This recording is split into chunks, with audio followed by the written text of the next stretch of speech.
Welcome to All Home Care Matters, the show where we discuss all things home care, with discussions on important age-related matters and topics.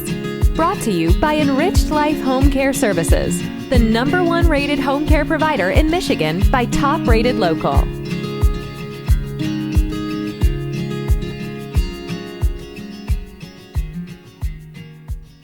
Hello, and welcome back to All Home Care Matters. If this is your first time visiting us here at the show, we want to say thank you for taking time out to be with us today. We appreciate how valuable everyone's time is, and that's why we try and make each episode here at All Home Care Matters something that will hopefully matter to you. Today, we are truly honored to welcome a remarkable guest, Leah Waller, the founder of Dementia TLC. Welcome, Leah. Thank you for having me. Absolutely. So, Leah, you are the founder of Dementia TLC. It's a online dementia caregiver support group resource center. You do blogs and you have the website. Why don't you start with why you started this dementia community? Yeah, so it has spiraled out of control, but in a good way. So I just started it because I just felt like there was a lot out there for dementia caregivers and those suffering with dementia, but not all in one place.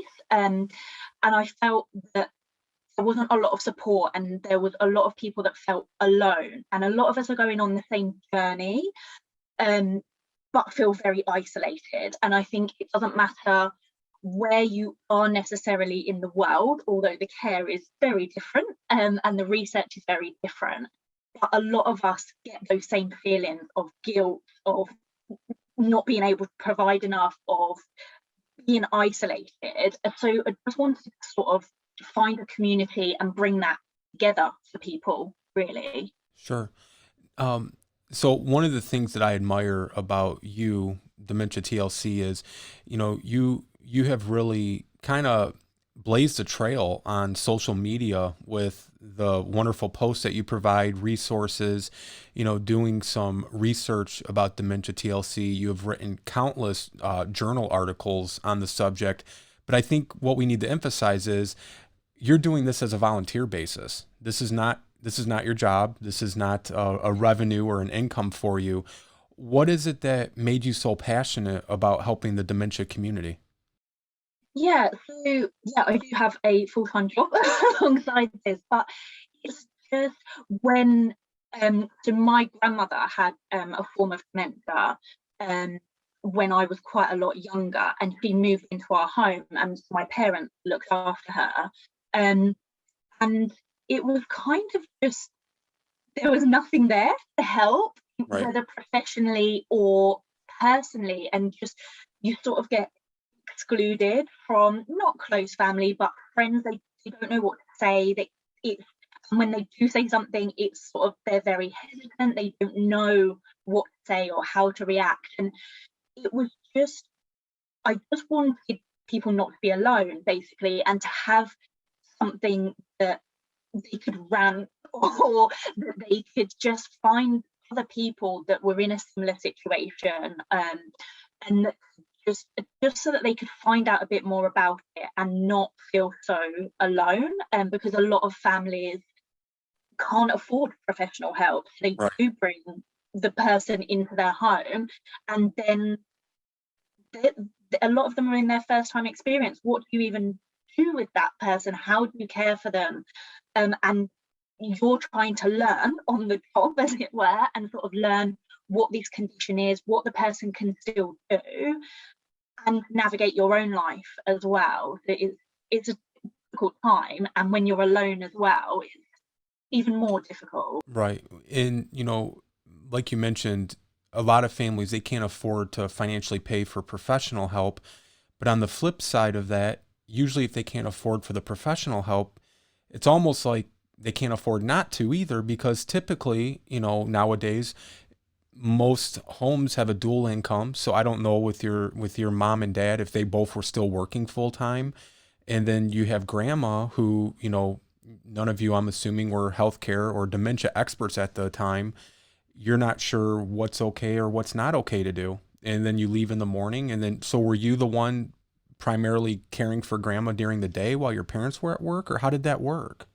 It was, I would say we were probably quite fortunate in a way, because my parents did like shifts, so Okay. Yeah. it was easier. And I was sort of a teenager at the time, a young teenager, and we had my younger brother as well, who was sort of like 8, 9 at the time. And I think that's one of the things, is that I think people think that they're doing the best by bringing the person into their home, and if you can and you can support them, that's obviously wonderful. Right. But I think people don't realize how tough it is, and as the dementia progresses, what sort of care they need and what you're able to provide or not. And also, I don't think a lot of people understand what professional help is out there, and the range of help that is available. I'm very much an advocate for keeping the person in their own home for as long as possible, around the things that they know, in a routine that they know. But that doesn't necessarily mean that there's not help available to them, come in, or respite help, or whatever that is. But I think a lot of people think that it's just a choice between them going into a nursing home or a hospital, or living with family. And until you're in the situation, I don't think people realize the range of care that's Absolutely. available. Right. I know for us in our professional jobs, we encounter countless families who have loved ones with dementia, and there's usually 2 or 3 common factors with every family. First is your loved one with dementia may have a totally different experience and journey than maybe a friend of yours who had dementia, or even another parent who had it previously. Second is, once they get that diagnosis, they usually are just given a diagnosis. They're not given that information or those resources or those tools to help manage it once they leave that doctor's office or that hospital or wherever the case may be, where they get a diagnosis, and they're left kind of to try to figure it out for themselves. And then the third one is, a lot of times families are in denial, and it may not be the entire family. And I don't know if you guys experienced this with your situation, but if you have maybe one of your parents, their siblings who weren't around as much with grandma, and you're trying to explain to them what's going on and what she's doing and, the things you're facing. Well, I just talked to her yesterday. She sounded fine on the phone, and that for us is one of the biggest issues. Is nowadays you have families that are kind of scattered all over, and usually there's 1 or 2 of the siblings are close by and they're more involved and hands-on because geographically they're right there. And then you have that other sibling who maybe doesn't live close by or is very tied up with their career or their job, and they'll call and check on mom or dad, and it sounds fine on the surface. Mom, how are you today? Well, I'm good. But you're not finding out, did you remember to pay the water bill? Did you pay your property taxes? All of these things that are below the typical superficial phone call, and trying to explain it to that family member, because most families, like you said, they don't really research it, or it's one of those things you only need to know it when it's time to know it. You're not learning about dementia when you have no reason to. And they often have that struggle that comes up with like a sibling conflict where, some siblings are on this page and they all know what's going on. And then you have to convince the other siblings. And it's hard when, you can have a phone call and that loved one can sound fairly normal and, have a very superficial conversation. But it's really once you get behind the curtain and see all the other things that are going on, the expired milk that's in the fridge, or, the same clothes every day and things like that. And then, like I said, when you've seen one person with dementia, you've really just seen one person with dementia, because it affects everybody so much differently. So, that leads to this, Leah. Why don't you go through and explain to the listeners and viewers what the different types of dementia are and the different stages associated with, like Alzheimer's and things? Yeah, and I think that you've said the exact what I was going to say, is that everyone's dementia journey is different. Yeah. There are over 200 types of dementia. A lot of people use the word Alzheimer's and dementia as synonyms, it's the same thing. Yeah. And they are Dementia is sort of the umbrella term, and Alzheimer's is just one type of that. It's the most common type of dementia, and most people will have heard of it. But somebody with Alzheimer's will experience completely different symptoms to somebody with, for example, dementia with Lewy bodies, which is different. Parkinson's is also a type of dementia, which not a lot of people know, and most people would not associate Parkinson's with dementia. Right. Is vascular dementia and mixed dementia and frontotemporal dementia. So they're the main types of dementia. Depending where you are in the world, you might not even get a filtered down diagnosis. You may literally just get dementia, Right. which is then very difficult for families to deal with, because you can't hone in on some of those very specific symptoms of a specific condition. And like you said, everyone's journey is completely different. But if you don't know whether you're dealing with frontotemporal dementia or Parkinson's, that can be a sort of an big added difference. problem. Right. Absolutely. And then the other thing that sort of I've noticed the more that I speak to people is, depending on when people get their diagnosis, will one obviously have a massive impact on the journey, but also really affect how they see the condition and the experience that they have. In some countries, we're quite lucky that we can get diagnoses quite early on, like you say, if the family is receptive to that, because there is still a massive stigma around the condition. Right. But where the family is receptive, and also, and I hate to say it, but where the family actually see their elderly loved ones on a regular basis and actually notice those tiny little things at first that some people probably brush off as sort of a senior moment, or sort of he's losing it a bit.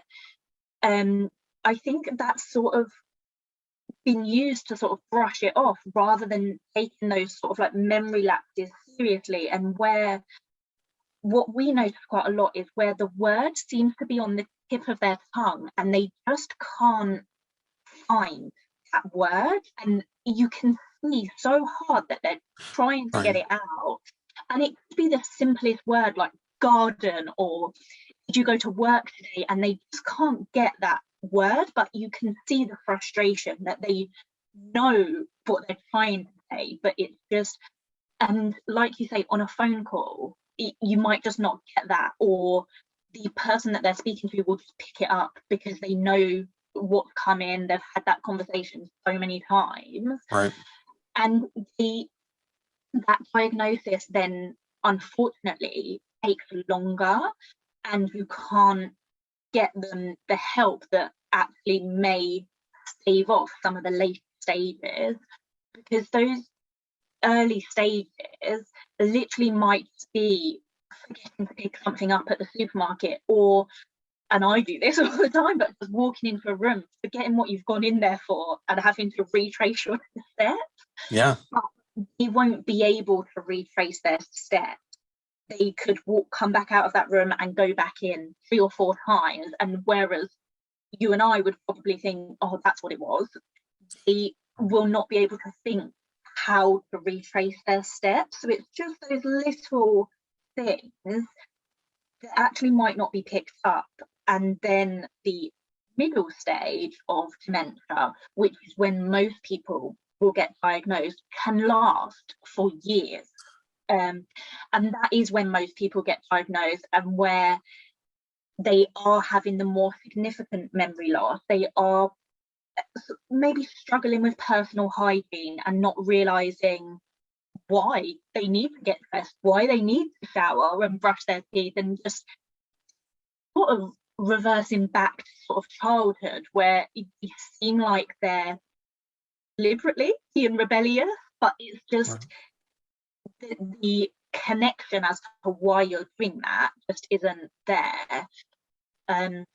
And then unfortunately, the later stages where sort of communication is almost lost altogether, and being completely withdrawn from activities. And that's when I would say professional help is almost necessary rather than just a sort of a nice to have.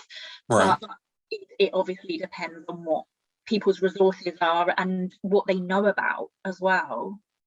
And I agree, and I think, you know, you touched on this previously, but the longer that a family is able to keep their loved one in their home, I also feel it's the longer that loved one will be able to function at a certain level. It may not be great and you'll see regression, but you take them out of that familiar environment and put them into, say, a facility or a care home of some nature, there's going to be a drastic decline. And it's not so much just because they didn't want to leave their home, but it's more because, like you said, they can't trace those steps because of the short-term memory problems that they have with the dementia. They're not going to be able to readapt and learn their new environment because it will never get stored in that long-term memory.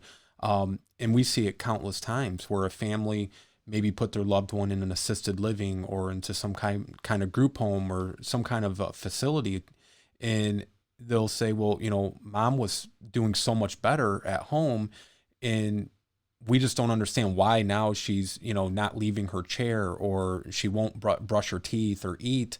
And it's because they're traumatized. It's a real trauma because, you know, like you said, it's almost like regression back into childhood. You know, if you take your child and put them in a wholly new environment and nobody's around, nothing's familiar, they're going to be scared. They're going to feel lost. And so it's the same for a loved one with dementia. You know, I know it's difficult sometimes to have that ability to keep them in their home for as long as possible because of finances and other things. But, you know, these facilities cost money also. And you're looking at the overall well-being and health of that loved one. Home is going to be the better option just for the advancement of the dementia, helping to, you know, kind of slow it down a little bit. And of course, there's no guarantees that it will, but they will function at a higher level the longer they're in their home. So Leah, what would you say are some things we can do to help a loved one with dementia? What would be your recommendations? Oh, definitely. But just if you don't mind, I'll just No. go back to just one point you said. And we have, and I don't know if you've heard this analogy before, just an analogy that we use quite a lot in the UK, and I love it. Describe to sort of people that don't really know much about dementia, is we talk about it like a bookcase of their memories.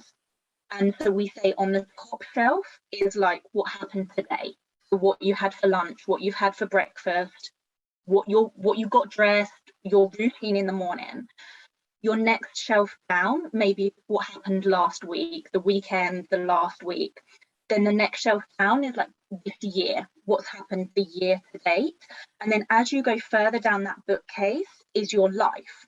The very bottom of the bookcase is your early childhood, your school years.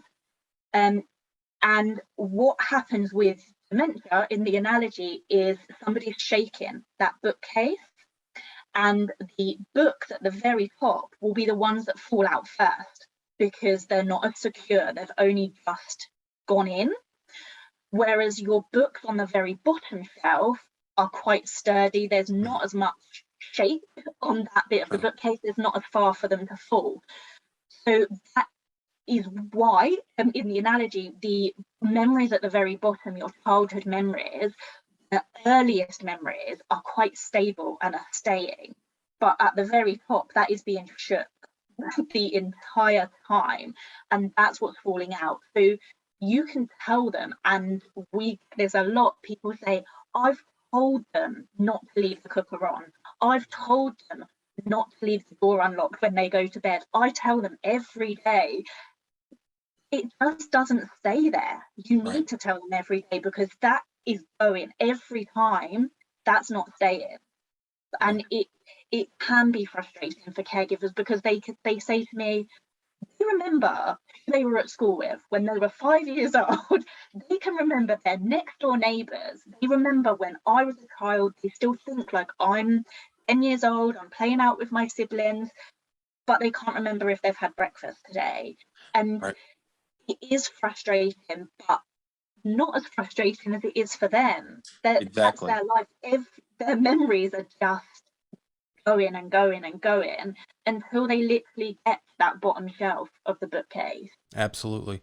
No, I think that I've heard a very similar analogy and have used it. Usually it's involving the alphabet rather than, the bookcase, but it's the same idea, the same concept. But I think that's a great way and a great analogy to demonstrate what it's like for them. That bottom shelf, that is the foundation that they have.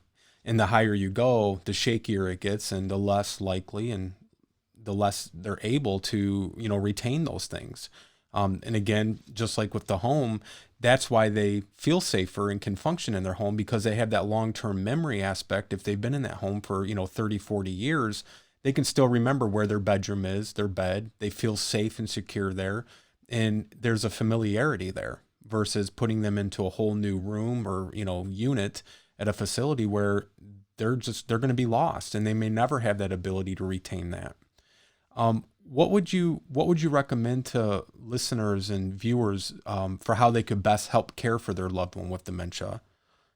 So I think definitely my top tip, and even when I've spoken to people actually that have had professional help, they have not known this, and it is the colour red. It has got to be my top tip. So red is the last colour that will fade with people with dementia. I've looked into this a lot. There is a lot of research into this, and even things that might sound quite stupid, but using red plates. So if you've got a white plate and you're feeding them maybe chicken, pasta, they won't see the food. So Right. it may not necessarily be that they're not hungry or that they're just deliberately not eating. They just may not be able to pick it out and eat it. Just having a red plate so that the food is obvious. Put in some of the doors in cupboard doors in kitchens as red are important for them. So maybe where their cup is, their tea, whatever that is. And also like the toilet door, making that red, for example. And another tip I would say would be to put pictures on the door of exactly what is in there. So on the toilet door, put in a picture or a photograph of their actual bathroom so that there's no confusion, there's no apprehension, and there's no scaredness there for them. They know that when they open that door, they're going to see the picture that's behind that door, but they don't feel that apprehension about, Absolutely. oh, I could open this door to anything. And on the same on the cupboards, just if there's cups in that cupboard, take a picture, put it on the front so that they know, one, if they forget what they're looking for, it's there in front of them, but that they're not worried about opening something and it being a black hole or something that could jump out at them or something, the unknown, basically. Right. Absolutely. I think that's really important. And then just making as many adjustments as possible. So if you can get grips around the house for steadiness, getting in and out of baths, up and out of bed, recliner chairs, if they're available. I know in our country we can rent them, and there are some charities also that can help out with that. But that's really useful. And then I would just say limiting as much clutter as possible. Right. I am a strong believer in keeping as many of their sort of knickknacks and sentimental items as they like, because that's their house. They could have lived there for decades Right. and got everything exactly as they want it. There will be memories there. They could have brought their children up there. If their spouse is no longer with them, they will have their little bits that are important to them. But I would never say just go in and take out everything. It does need to be done very carefully. But taking up sort of rugs and mats and things like that, and taking sort of chairs out of the way that aren't needed, just so that as their mobility maybe decreases, they are able to still get around and be independent without causing themselves hazard. What is one of the biggest questions you get from families and caregivers about dementia? I think at first we get a lot of questions of, how do I know what dementia it is? And I really struggle with that. I'm not medically trained. I can't give that diagnosis. And without spending a lot of time with that person and having medical professional experience, I can't give that. But it is upsetting that they have sort of been given a diagnosis of dementia and nothing else. They're just told that and then sort of, okay, now go out, deal with it, live your life and sort it out. And so that is very upsetting. It's heartbreaking because they don't know where, and they don't know what else they can do and who to ask. So we do quite a lot of signposting in that.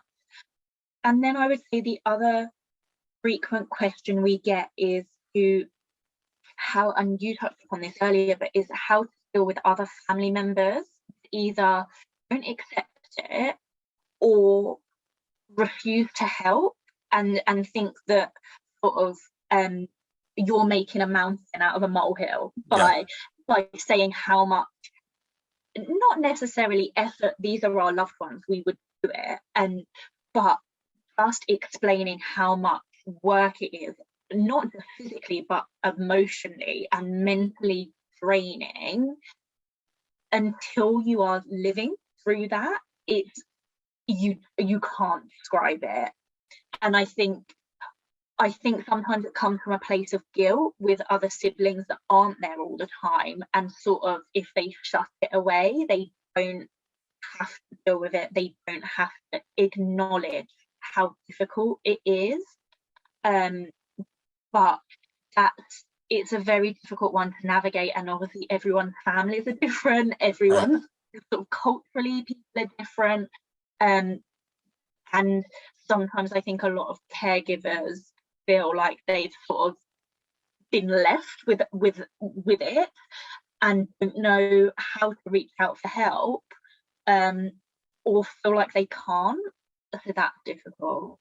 Yeah, and I think too, I have found that a lot of family members who are caring for, especially a parent who's had dementia, they automatically fear that they're going to get it because mom or dad had it.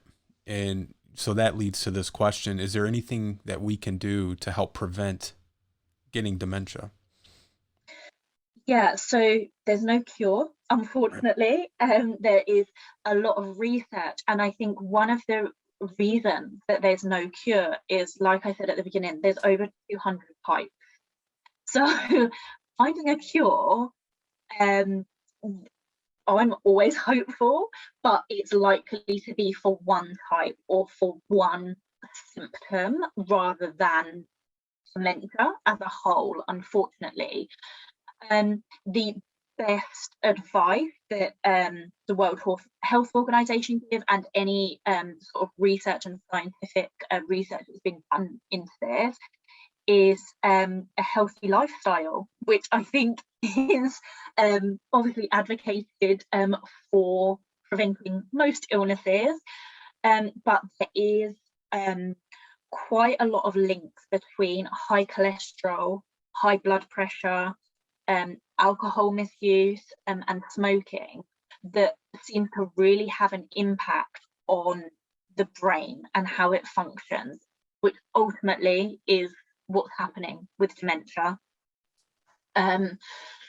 So by sort of living a healthy lifestyle, and I know everyone wants to live a healthy lifestyle, and we all say yes, we're going to go on a diet and we're going to drink more water and be more active and do more exercise, but that is honestly all that there is. One other piece of research which I'm very keen on is keeping the mind active.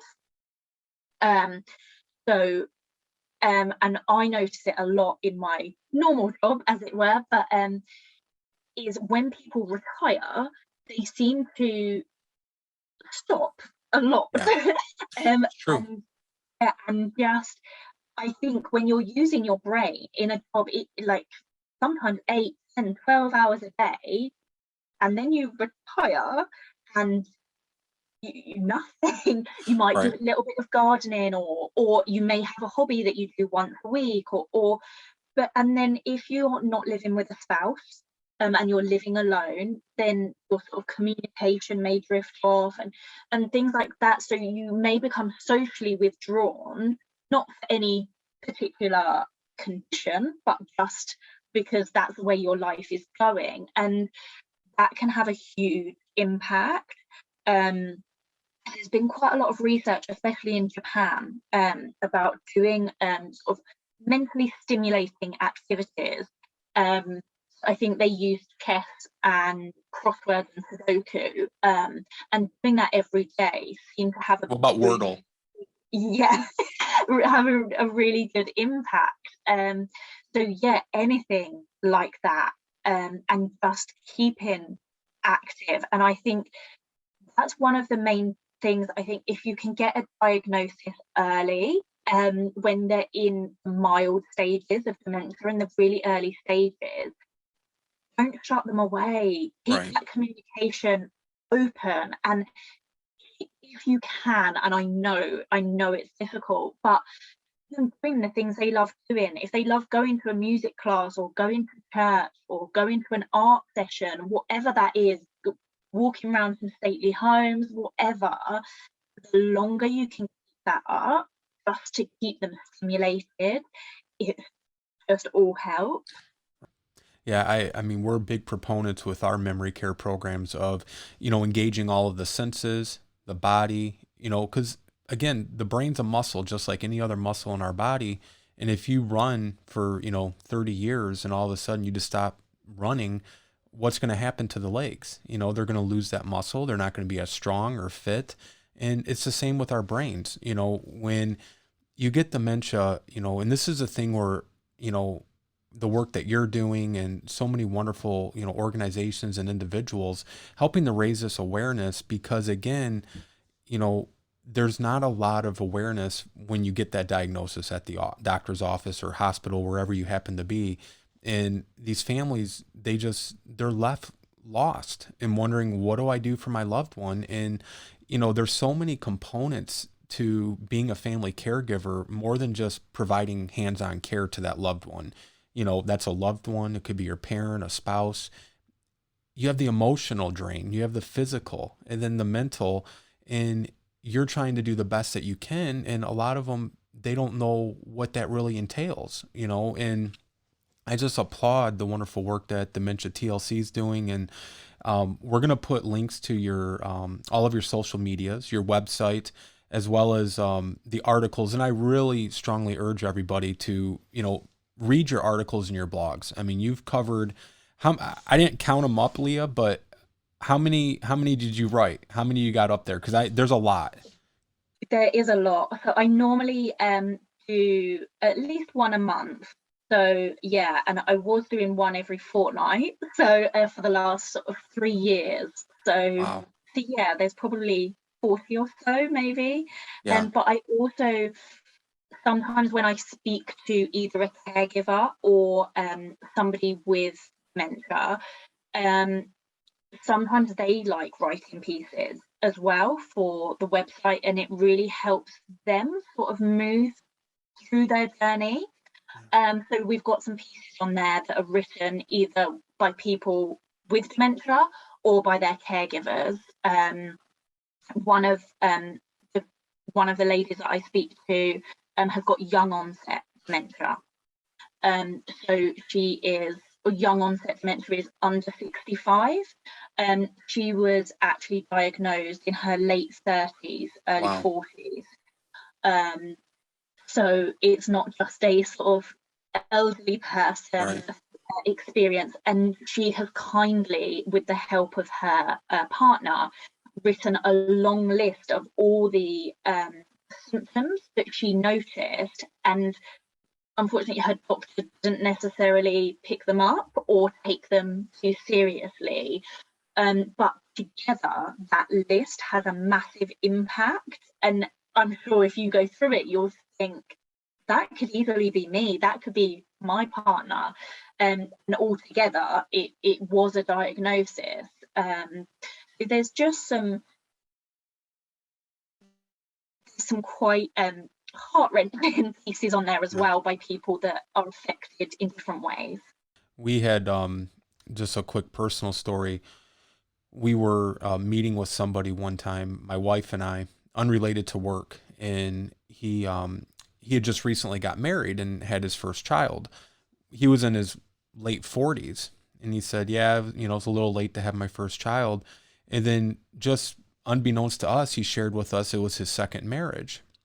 He said, "My first wife and I were high school sweethearts, and you know, that was the only person, that we ever wanted to be with, and just a true, kind of a love story." And this man started getting a little teary eyed, and he said, and she recently died 3 years ago, I guess, at that point. And we said, "Wow, do you mind us asking what had happened?" And he said, "No, not at all." He said she had a very rare aggressive form of early onset dementia. And it's like, 0.03% of the population contract it. But here's the thing. He said, we knew that she had it before she was diagnosed with it, before she had any symptoms, because this particular form was genetically hereditary. He said her mother had it, her grandmother had it. I mean, they traced it back to like great grandma. And he said, we decided when we got married, we would not have children because there was like a 75% chance that the baby would also develop it. And they wanted that line of dementia to end when she passed away. And just a remarkable, remarkable story. And, it's just, so people, like you said, it's not just an elderly disease. Majority, most commonly, yes, it is the elderly, but there are people that have these rare aggressive forms of dementia that I just saw a news article this weekend that said more and more people in their early 40s are now getting diagnosed with dementia. Their early 40s. I mean, you never would have heard of that 5 years ago. And they're trying to find what the link is that is causing this, progression. Some of it is obviously our population is a lot greater than it was back in the 50s or 40s or 30s when, our grandparents or parents were born. So there's going to be more cases, but there's a higher prevalence of people being diagnosed also. And, there's got to be a reason for it. And that's what the article was trying to figure out, and they're researching it. But like you said, there's over 200 different types of dementia, which makes it very challenging. And especially, like I said, for doctors' offices and healthcare professionals, because sometimes they're not even fully educated about it. We a while ago we had the director of the Wicking Institute of Dementia Research and Training Center, and he was also the former or current head of the medical school. And I'd asked him if are you using your passion and your advocacy to raise awareness of dementia to implement that into the medical school, and they were working on doing that because, again, when families find you or they find other, dementia counselors or supporters or advocates, it's usually because they haven't gotten the resources or tools they need from their healthcare professionals. And if these doctors could be better prepared, or even the nurses in the hospitals and the doctors' offices, give them some resources, even if it's just some phone numbers. We recently had the co-founder of All's Authors on the show, and she happens to also be a registered nurse, and she still is working in the hospital as well. And she says, anytime I'm going on a discharge for a patient, the least I can do is provide them with some phone numbers and resources to take home with them. Because, if you've ever had an experience at the hospital, once you're discharged, it's follow up with your primary care doctor in 7 to 10 days or 3 days, whatever the case may be. And that's all you're really getting for the most part. And these families feel so lost, and it's really sad, and I'm sure you've experienced that with Dementia TLC as well. Yeah, and I think one of the biggest things with something like dementia is most people, I was going to say everyone, but most people have heard of it and Right. they're aware of it. But it hits differently when it's your diagnosis or your parents' diagnosis, a family member or a loved one's diagnosis. And so although you may be aware of it, you have got no idea Right. what to do or who to ask for help. And sometimes, and this isn't just with dementia, this can be with a number of conditions, but when you get that diagnosis, you're not in a state to ask, oh, okay, so what happens now? Or Right. where can I go? Who can I ask?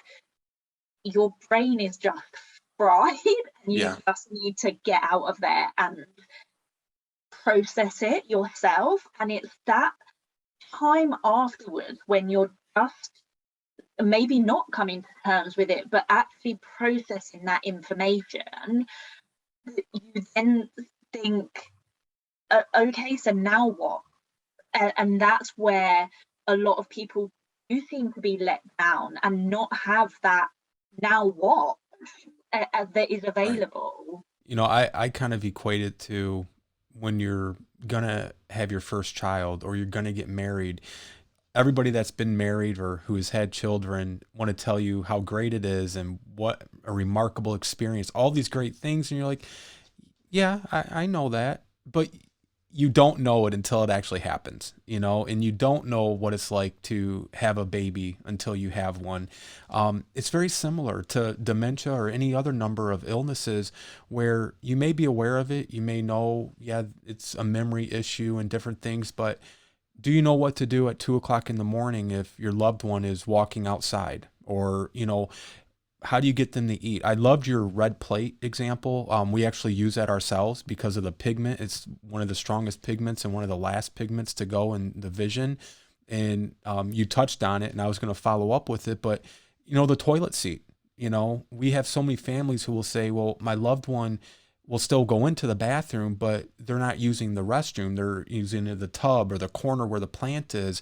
Well, why the plant? Because it's the only thing in the bathroom that's color to them, because everything's usually a white floor and a white toilet.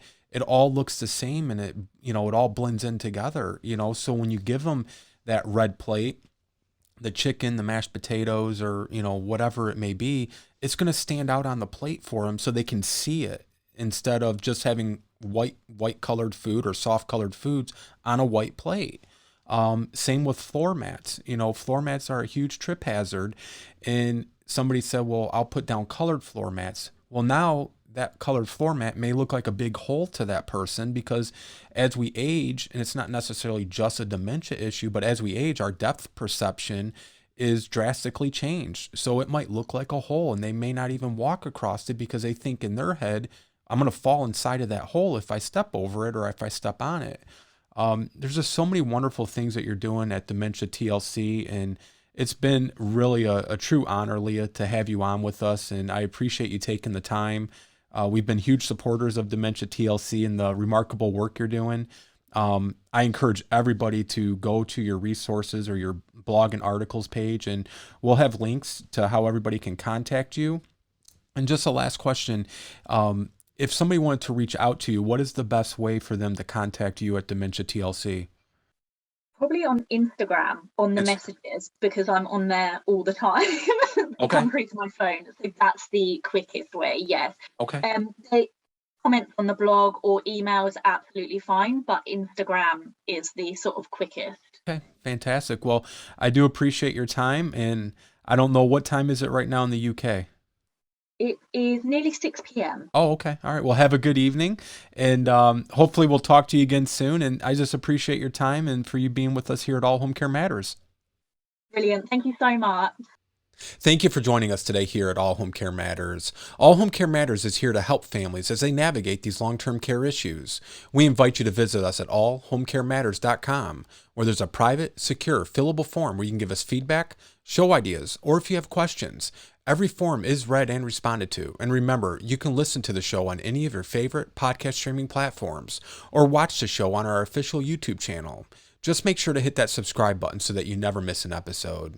We'd also like to say thank you to Leah Waller of Dementia TLC for joining us today. We look forward to seeing you next time here at All Home Care Matters. Thank you for joining us today. We look forward to you joining us again on another episode of All Home Care Matters. To learn more about the show and to connect with us, visit us at allhomecarematters.com.